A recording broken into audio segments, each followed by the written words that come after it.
जय श्री कृष्ण मित्रों, आज આપણે બનાવીશું મિક્સ વેજીટેબલ સૂપ। સૂપ બનાવવા માટે આપણે અહીંયા 6 નંગ ટમેટા લીધા છે, જેને આપણે રફલી સુધારીશું। 1 નંગ ડુંગળી, 5 કળી લસણ, 1 નાનું બીટ, 1 નાનું ગાજર અને નાનો ટુકડો દૂધીનો। કુકરમાં આપણે બધું જ નાખીશું, બધું જ શાક આપણે કુકરમાં નાખીશું આ રીતે।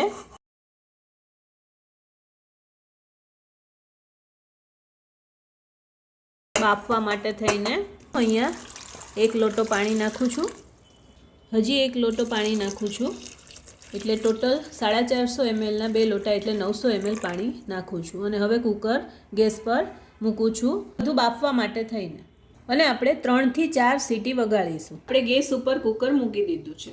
આ બધા જ વેજીટેબલ્સ છે એ સરસ રીતે બફાઈ ગયા છે। એમાં આપણે બ્લેન્ડર ફેરવીશું। આ રીતે ડાયરેક્ટ બ્લેન્ડર ફેરવી દેવાનું છે। આ રીતે આપણે સરસ રીતે બધું મિક્સ કરી લીધું છે બ્લેન્ડ કરીને। સૂપમાં મોસ્ટ ઇમ્પોર્ટન્ટ પ્રોસેસ ગાળવાની છે। આપણે બધું જ એકસાથે ક્રશ કરી નાખ્યું છે, તો આ રીતે સ્ટીલની ગરણીમાં આવી રીતે ગાળવા માટે સૂપ લેવાનું છે।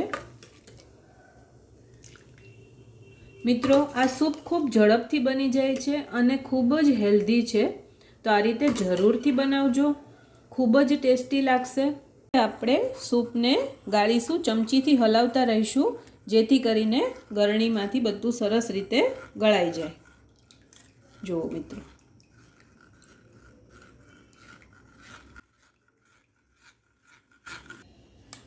મિત્રો, આપણે આ રીતે ગાળવાથી ટમેટાના બીજ અને છોતલા જે પણ હશે એ બધું જ અલગ પડી જશે, તેથી ગાળવાની પ્રોસેસ કરવી ખૂબ જ જરૂરી છે।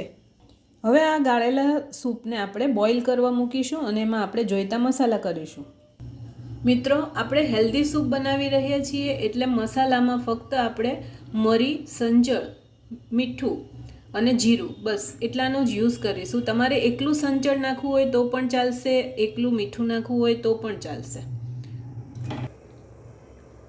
અત્યારે આપણે 5 ચમચી મરી નાખીશું, 5 ચમચી જીરું પાવડર, અડધી ચમચી સંચળ, 5 ચમચી જેટલું મીઠું। મીઠું અને સંચળ તમે તમારા સ્વાદ પ્રમાણે નાખી શકો છો। હવે બધું આ રીતે આપણે હલાવીશું અને પછી બોઇલ થવા દઈશું।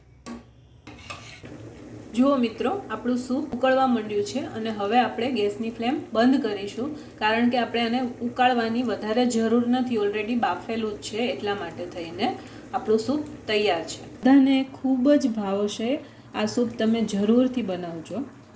જુઓ મિત્રો, આપણું ગરમા ગરમ સૂપ તૈયાર છે, બધાને ખૂબ જ પસંદ પડશે। મિત્રો, આ રીતે જરૂરથી બનાવજો, ખૂબ જ ઇઝીલી બની જાય છે અને ખૂબ જ ઓછા સમયમાં થઈ જાય છે।